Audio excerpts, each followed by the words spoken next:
So today what we're going to do is we just need to do a summary of the three forms that we've talked about and how to graph them. I've listed on this graphic organizer the three different forms, the general formula for each one, and then an example. And so I just wanted to walk through with you the steps that we need to do to get these graphed. First of all, in standard form. Remember, for all of these, our ultimate goal is to be able to graph the vertex. And with standard form, that's actually the first point that we're going to graph. The vertex will be at the point xy. And with standard form, there are two steps that will allow us to find x and y. To find our x-coordinate, we are going to use our formula. X equals the opposite of b over 2 times a. And that will allow you to calculate the x-coordinate of your vertex. After you have found the x-coordinate, to find the y-coordinate,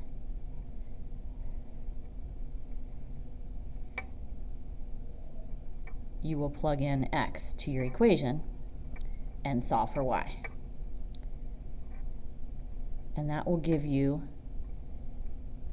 the ordered pair xy that you can then graph, and that is your vertex. So the first two steps allow you to find the vertex, which is the point xy.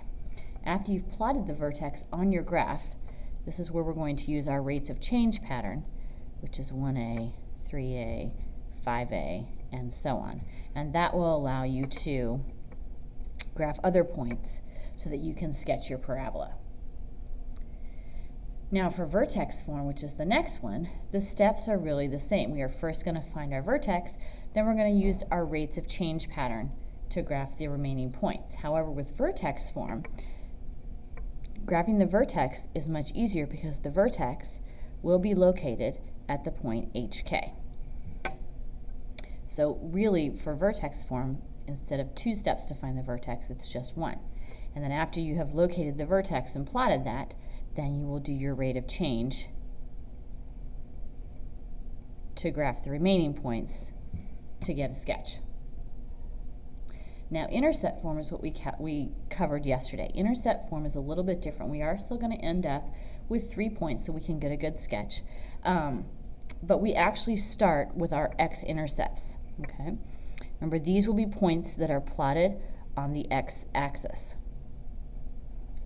And our x-intercepts can be found from our formula, is what does p equal and what does q equal. And these are 2 separate points that will be plotted on the x-axis. This is not an ordered pair. These are 2 separate points. After you have plotted a point at p and a point at q on the x-axis, the next thing we're going to do is we need to start to calculate. We need to still find our vertex. Remember, the line of symmetry is going to be directly between p and q. And so you will need to mark the line of symmetry between p and q. Okay. The line of symmetry will also be your x-coordinate of your vertex. And again, once you have found the x-coordinate, to find the y-coordinate of your vertex, you plug in x to your equation and solve for y. Okay, so these 2 steps will get you your vertex at the point xy. Now, you can still do your rates of change if you need to, but remember, after you find the vertex and plot that point, you will have this point, you will also have p and q plotted, and that should be enough to sketch a pretty good parabola. Now what I'd like you to do is take about 10 minutes and work with the people at your table.